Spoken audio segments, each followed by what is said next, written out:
इस टाउन पर हवा की भी एक अपनी कहानी है। वो कहते हैं कि अगर कोई भी इंसान रात के समय पर सुनसान रास्ते पर चलने की कोशिश करेगा अकेले में, तो उसके साथ हवा भी चलेगा और उसको व्हिस्पर साउंड सुनाई देगा। अगर कोई भी इंसान उस व्हिस्पर साउंड को फॉलो करेगा, तो उसका शरीर अगले दिन जमा हुआ हालत में मिलेगा। और घर से थोड़ा दूर जाने के बाद उसको ऐसा लगता है कि ठंड का टेम्परेचर बढ़ चुका है और वो सोचता है कि उसको हाइपरथर्मिया हो सकता है, इसलिए वो वापस आना शुरू करता है।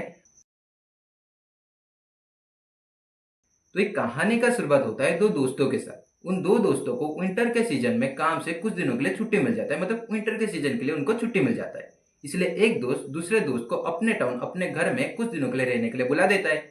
अब दो दोस्त जब टाउन में पहुंचते हैं, तो उसके परिवार लोग कहते हैं कि यहाँ पर जो ठंड पड़ता है वो विंटर के सीजन पर अलग ही लेवल पर चला जाता है। अगर कोई भी इंसान रात के समय पर चलने की कोशिश करेगा, तो उसका हाइपरथर्मिया होने के चांसेस ज्यादा बढ़ जाते हैं।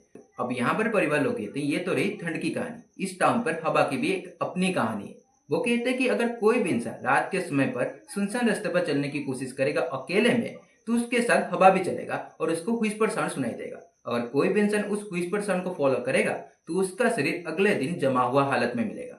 अब यहाँ पर वो दोस्त पहली बात को तो मान जाता है कि ठंड के कारण हाइपरथर्मिया हो सकता है, लेकिन दूसरी चीज को वो नहीं मानता क्योंकि सुपरनेचुरल थिंग थी। अब क्योंकि ठंड के कारण हाइपरथर्मिया हो सकता है, इसलिए वो दोस्त घर से बाहर नहीं निकलता था रात के समय पर। लेकिन एक रात टाउन में ज्यादा ठंड नहीं पड़ रहा था। ऊपर से वो दोस्त टाउन को रात के हालत में नहीं देखा था कि रात में टाउन कैसा दिखता है, इसलिए वो ये तय करता है कि वो घूमने के लिए निकल जाएगा। ऑफकोर्स परिवार लोगों को बिना बताए, क्योंकि अगर वो परिवार लोगों को बताएगा तो वो तो उसको नहीं छोड़ेंगे, इसलिए वो निकल जाता है। और घर से थोड़ा दूर जाने के बाद उसको ऐसा लगता है कि ठंड का टेम्परेचर बढ़ चुका है और वो सोचता है कि उसको हाइपरथर्मिया हो सकता है, इसलिए वो वापस आना शुरू करता है।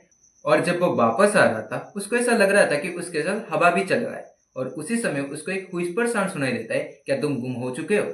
अब यहाँ पर वो दोस्त कुछ भी नहीं कहता क्योंकि उसके आसपास कोई भी नहीं था। और उसी समय उसको ऐसा लगता है कि उसका आधा शरीर सुन पड़ चुका है, मतलब उसका अपना आधा शरीर महसूस ही नहीं हो रहा था। और उसी समय फिर से हवा चलता है और उस दोस्त को फिर से व्हिस्पर साउंड सुनाई देता है कि यहाँ पर आओ, यहाँ पर गर्मी है। उस दोस्त के पास कोई भी ऑप्शन नहीं था, वो उस तरफ चलना शुरू करता है। और उसके बाद उसको ऐसा लगता है कि उसका शरीर जमना शुरू हो चुका है। उसके बाद इतना ताकत नहीं था कि वो चल सके, इसलिए वो गिर जाता है और बेहोश होना शुरू हो जाता है। जब उसका आंख धीरे धीरे बंद होना शुरू होता है, उसको एक लड़की की आवाज सुनाई देती है जो पागल के जैसी हंस रही थी। उसके थोड़े समय के बाद उसका आंख खुलता है, जहां पर वो देखते हैं कि उसके दोस्त के परिवार लोग और उसके दोस्त उसको बचा चुके थे। अब यहाँ पर वो दोस्त उसके परिवार लोगों को सारी बातें कहता है। अब यहाँ पर उसके परिवार लोग कहते हैं कि आप कहना ये चाहते हो कि आप जब बेहोश हो रहे थे, आपको एक लड़की की आवाज सुनाई दे रही थी जो पागल के जैसी हंस रही थी।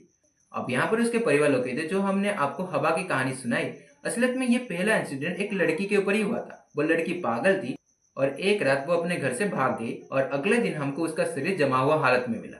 इसलिए वो टाउन के लोग उसको फ्रोजन व्हिस्पर मानते हैं।